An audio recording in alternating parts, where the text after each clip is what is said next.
나는 원래 기록을 잘 안 믿는 사람이었다. 사람은 종이보다 복잡하다고 생각했다.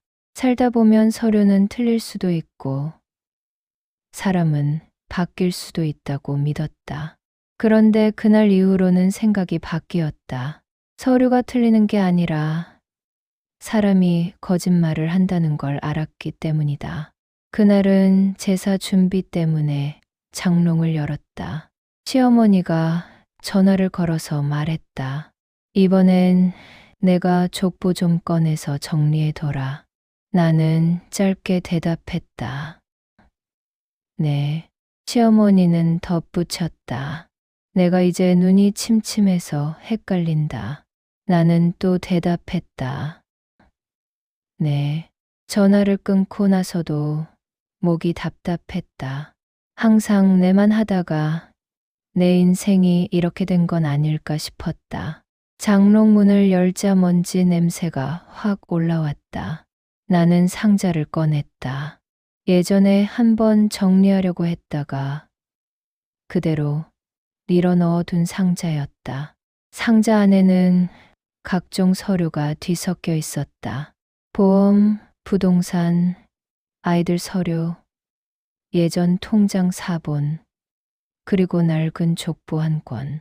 나는 족보를 꺼내 들면서 한숨을 쉬었다. 이런 건 늘 복잡하다. 한자도 많고 이름도 비슷하고 관계는 더 복잡하다. 나는 필요한 페이지만 대충 찾고 끝내려고 했다. 처음 몇 장은 그냥 넘겼다. 누구의 누구가 반복됐다. 눈이 피곤해졌다. 그런데 어느 페이지에서 손이 멈췄다. 눈이 이상한 글자를 잡아당겼다. 익숙한 이름 하나가 보였다. 너무 익숙해서 순간 심장이 먼저 반응했다. 나는 스스로를 다그쳤다. 동명이인일 거야. 나는 다시 읽었다.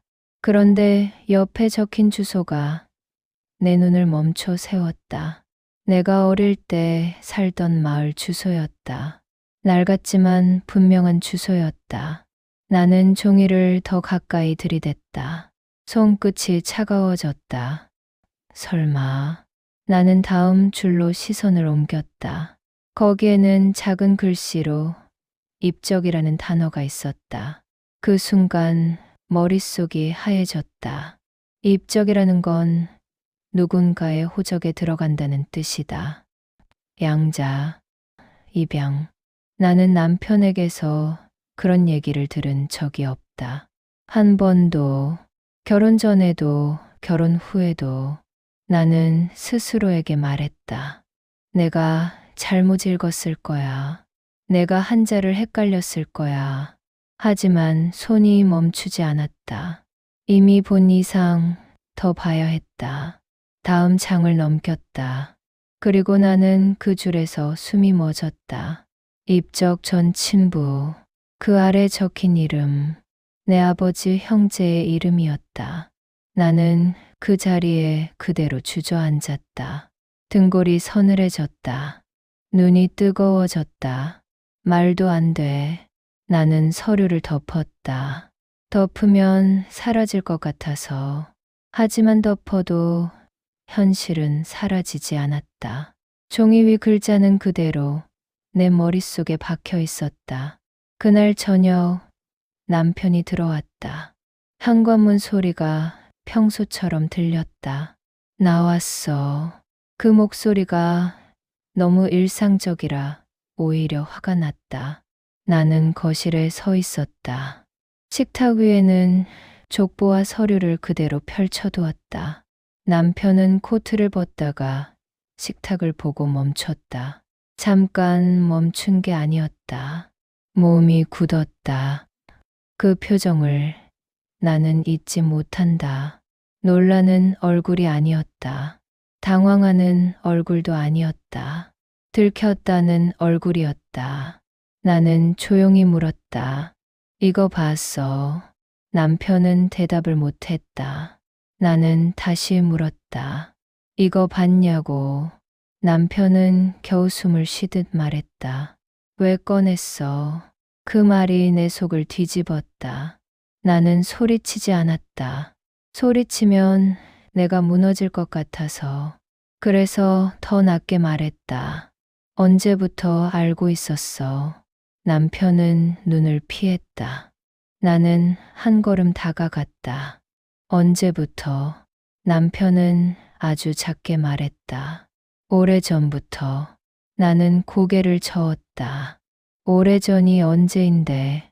남편은 결국 말했다. 결혼하기 전. 그 말이 내 가슴을 콱 눌렀다. 결혼하기 전. 그럼 나는 뭔데? 나는 무엇을 모르고 결혼했는데. 나는 손에 힘이 풀려 의자에 앉았다. 그리고 물었다. 왜 말 안 했어? 남편은 입술을 떨었다. 말하면 결혼 못할까봐. 나는 웃음이 나왔다. 웃음이 아니라 헛숨이었다. 내가 선택할 권리가 있다는 건 알았네. 남편은 아무 말도 못했다. 나는 다시 족보를 가리켰다. 이게 무슨 뜻이야? 남편은 고개를 숙였다. 나도 다 아는 건 아니야. 나는 딱 잘라 말했다. 거짓말. 남편이 고개를 들었다. 나는 말했다. 지금 표정이 말해. 남편은 두 손으로 얼굴을 문질렀다. 내가 어릴 때 입적됐어. 집안에서 말하지 말라고 했어. 나는 심장이 뛰었다. 그럼 내 친부가 누구인지 알아? 남편은 말이 없었다. 나는 다시 말했다. 알지. 남편은 결국 고개를 끄덕였다. 나는 숨을 삼켰다. 그 사람이 우리 집안이야. 남편은 고개를 끄덕였다. 나는 속이 울렁거렸다. 그럼 나는 내 목소리가 떨렸다. 나는 뭔데? 남편은 작게 말했다. 사촌일 수도 있어. 일 수도. 그 말이 더 잔인했다. 확인하면 끝이라는 뜻이니까. 그날 밤 남편은 거실에서 잤다. 나는 침실 문을 닫았다. 문을 닫는데도 손이 떨렸다. 나는 이불을 덮고도 잠이 오지 않았다. 눈을 감으면 결혼식 날이 떠올랐다. 시어머니가 웃으며 손을 잡던 장면이 떠올랐다. 우리 며느리. 그때 그 말이 얼마나 따뜻하게 들렸는지 기억난다.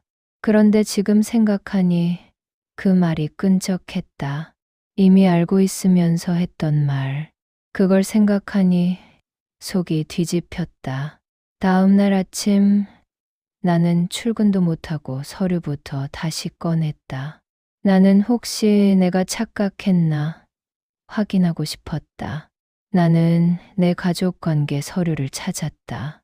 내 아버지 형제들의 이름이 적힌 오래된 문서를 찾았다.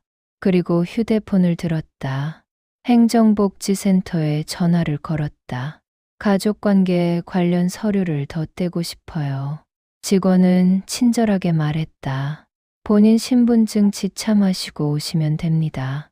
그 말이 너무 일상적이라 오히려 서러웠다. 내 인생이 무너지는 일인데 세상은 친절했다. 센터에 가는 길, 나는 계속 스스로에게 말했다. 아직 확정은 아니야. 혹시 같은 이름일 수도 있어. 혹시 기록이 섞였을 수도 있어. 그런 말로 나를 붙잡았다. 서류를 뗐다. 한 장, 또 한 장. 프린터에서 종이가 나오는 소리가 너무 크게 들렸다. 나는 그 종이를 받는 손이 떨렸다. 한 줄씩 읽었다. 관계, 형제, 자녀, 그리고 연결. 연결이 너무 선명했다. 나는 부정할 수 없었다.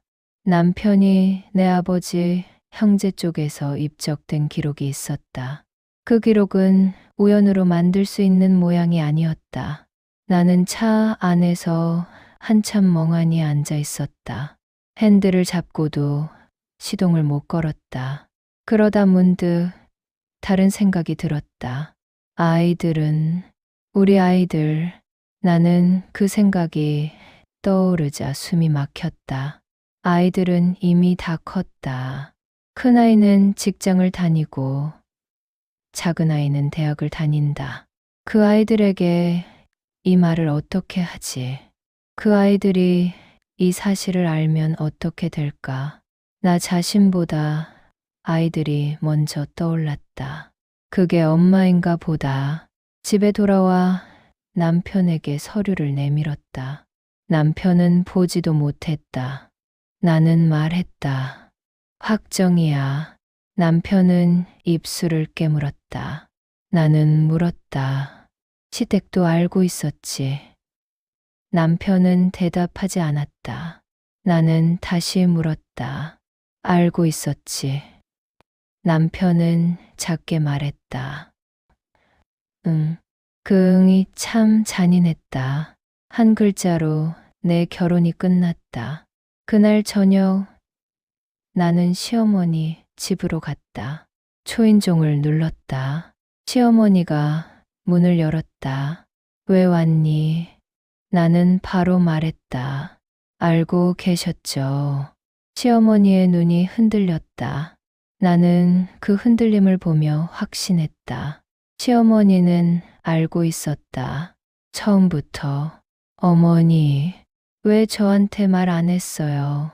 시어머니는 손으로 앞치마를 쥐었다. 그때는 나는 끊었다. 그때는가 아니고요. 제가 선택할 수 있게 했어야죠. 시어머니는 한숨을 쉬었다. 말하면 결혼이 깨질까봐. 나는 눈물이 나려고 했지만 참았다. 깨질까 봐가 아니라 깨져야 하는 거였잖아요. 시어머니는 아무 말도 못했다. 나는 마지막으로 물었다. 누가 결정했어요? 저를 속이자고. 시어머니는 낮게 말했다. 집안 어른들이. 나는 그 말을 듣고 더 차가워졌다. 집안 어른들. 그 말은 항상 책임을 흐린다. 누구도 책임지지 않는 말. 나는 돌아오는 길에 차를 세웠다. 도로 옆에 멈춰 섰다. 숨이 너무 가빠서 운전을 못하겠었다. 나는 차 안에서 울었다. 소리도 안 나왔다. 그냥 눈물만 나왔다. 한참을 그러다 집에 돌아왔다. 집에 들어가자 남편이 말했다. 미안해. 나는 대답하지 않았다. 남편이 다시 말했다. 진짜 몰랐어. 나는 고개를 들었다. 뭘 몰라? 결혼 전에 알았잖아. 남편은 말했다. 너랑 연결될 줄은 몰랐어. 나는 냉정하게 말했다.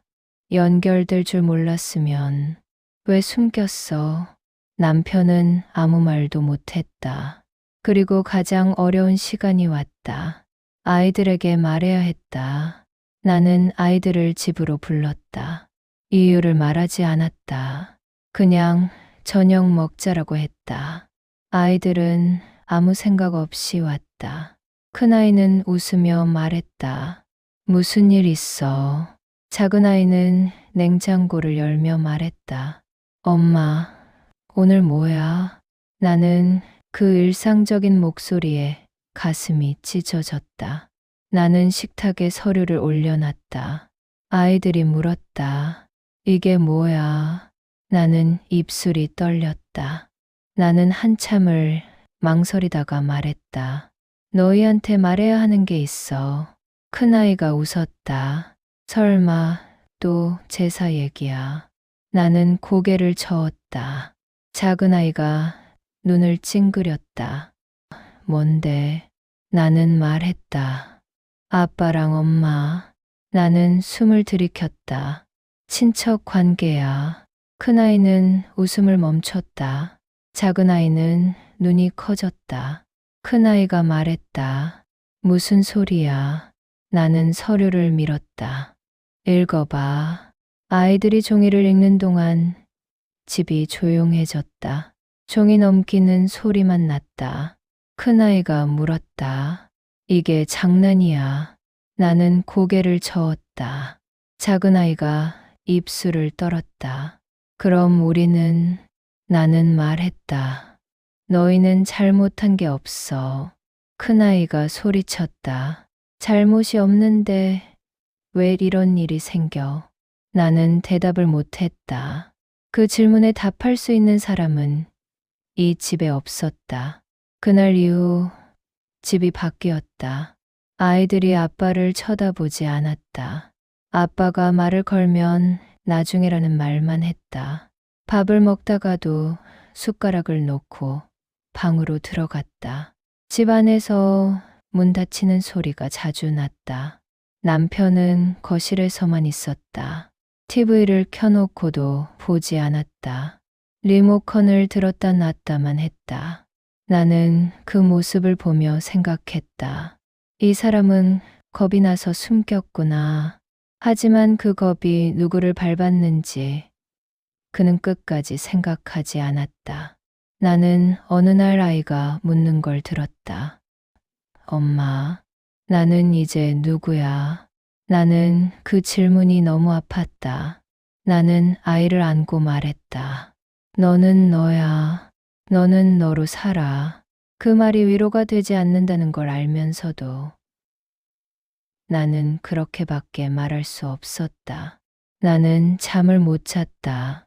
밤마다 생각이 돌았다. 결혼 생활이 떠올랐다. 행복했던 장면이 떠올랐다.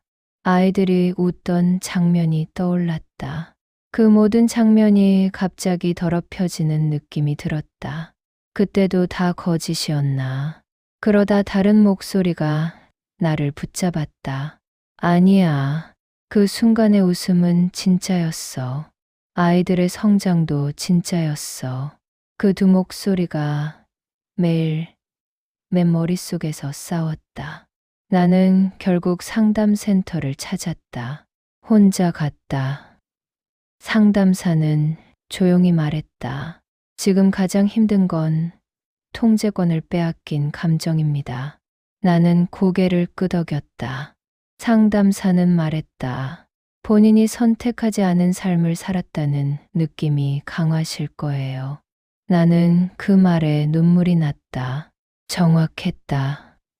나는 선택하지 않았다. 선택할 기회도 없었다. 상담사는 물었다. 지금 가장 두려운 건 무엇인가요? 나는 대답했다. 아이들이 망가질까 봐요.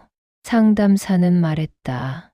아이들은 사실을 알게 되면 흔들리지만 회복도 합니다. 다만 침묵이 길어지면 상처가 굳습니다. 나는 그 말을 듣고 집에 돌아왔다. 그날 저녁 나는 남편에게 말했다. 우리 앞으로 어떻게 할 건지 정해야 해. 남편은 고개를 끄덕였다. 나는 말했다. 난 지금 당신 얼굴을 보면 숨이 막혀. 남편은 울먹였다. 미안해. 나는 말했다. 미안하다는 말은 이제 의미 없어.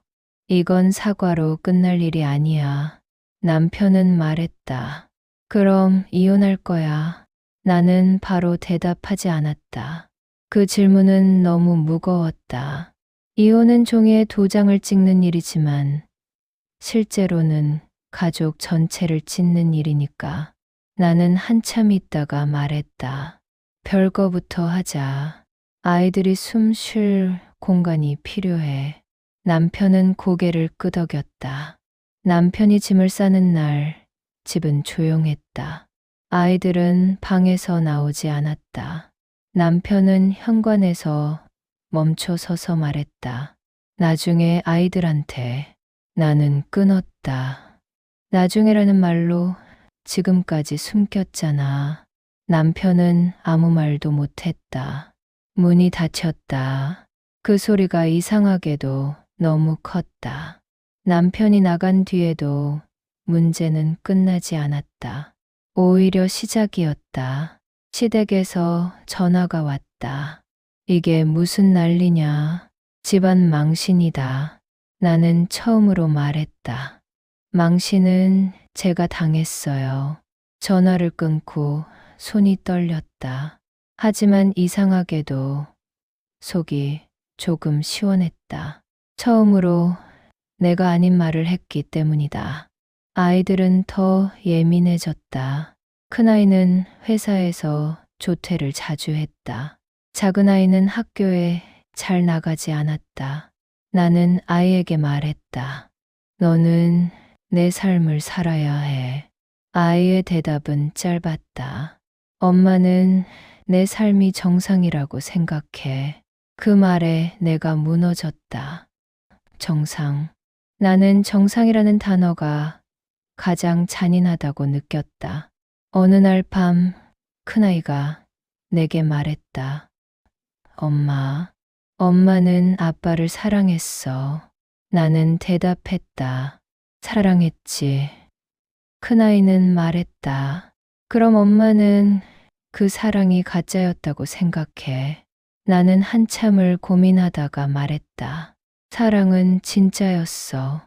근데 진실을 숨긴 순간 그 사랑이 사람을 다치게 했어. 큰아이는 고개를 끄덕였다. 그럼 나는 뭘 믿어? 나는 대답했다. 너 자신을 믿어. 너는 내가 선택한 길로 가. 나는 그날 깨달았다. 이 사건의 끝은 이혼이 아니었다. 이 사건의 끝은 다시 선택하는 삶이었다. 내가 선택할 권리를 빼앗겼다면 이제라도 되찾아야 했다.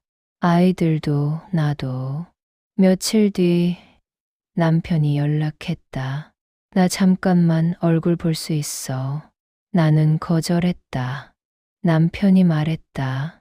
아이들한테 한마디만. 나는 말했다. 아이들은 지금 아빠 말 들을 준비가 아니야. 남편은 조용히 말했다. 나도 괴로워. 나는 처음으로 단호하게 말했다. 괴로운 건 너만이 아니야. 그 괴로움을 나랑 아이들이 대신 살아줬어. 전화를 끊고 나서도 손이 떨렸다. 하지만 마음은 흔들리지 않았다. 처음으로 내 마음이 내 편이 되어줬다. 나는 가끔 예전 사진을 본다. 아이들이 어릴 때 가족이 웃고 있는 사진. 그 사진을 보면 아직도 마음이 찢어진다. 하지만 동시에 생각한다. 그 시간까지 부정하면 아이들까지 부정하는 게 된다. 그래서 나는 마음속에서 이렇게 정리한다. 시간은 진짜였다. 하지만 침묵은 거짓이었다.